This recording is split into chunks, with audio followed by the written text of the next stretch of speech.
the Capitol right now, lawmakers are debating a new bill to regulate medical marijuana. This bill takes aim at dispensaries. And as arguments for and against that measure are heard, marijuana advocates are working on a plan to keep their own industry in check. Their plan would need the approval of Colorado voters. CBS 4 political specialist Terry Jessup is at the Capitol. And Terry, the pro-marijuana crowd says they might need something on the ballot if they don't like what comes out of the legislature.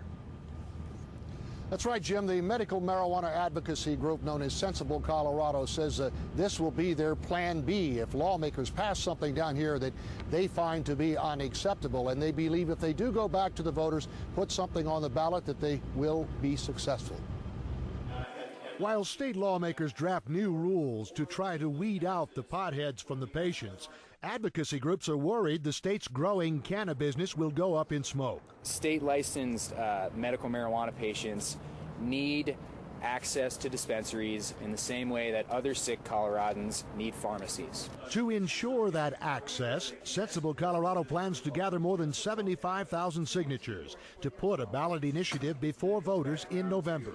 One of their concerns is that legislation now being debated would allow local municipalities to pass their own laws to ban medical marijuana dispensaries. People get sick in every corner of this state, and we don't think medical marijuana patients should be treated as second-class citizens who are forced to get on the bus and leave their community to go to another town that actually allows them to have access to medical marijuana. They also don't want a limit on the number of patients a dispensary can serve. That's also included in the bills being considered. You don't trust lawmakers, basically. I'm worried on some of the things they're doing. HIV patient Damian Lagoy is hoping the legislature can craft a bill to regulate dispensaries that does balance law enforcement's concerns with patients' rights. But he's already worried about a provision that would make patients under 25 get 2 doctors' recommendations before they can get their medical marijuana treatment. There are responsible young people out there. Some of them work here.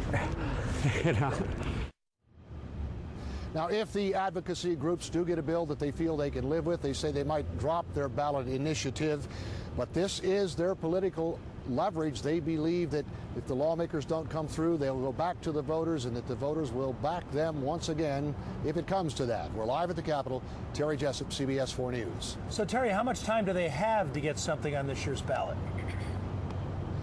Well, I mentioned 75,000 signatures. They have to have those in their pocket and take it to the state by July of this year. Of course, the legislature wraps up in May, so they should well have a bill before then, but they better start collecting their signatures now if they want to get it on the ballot. But as I mentioned, if they get a bill they like, they may drop this altogether because it's a very expensive venture to try to gather these signatures, as we know. Yes, it is. Terry, thanks very much.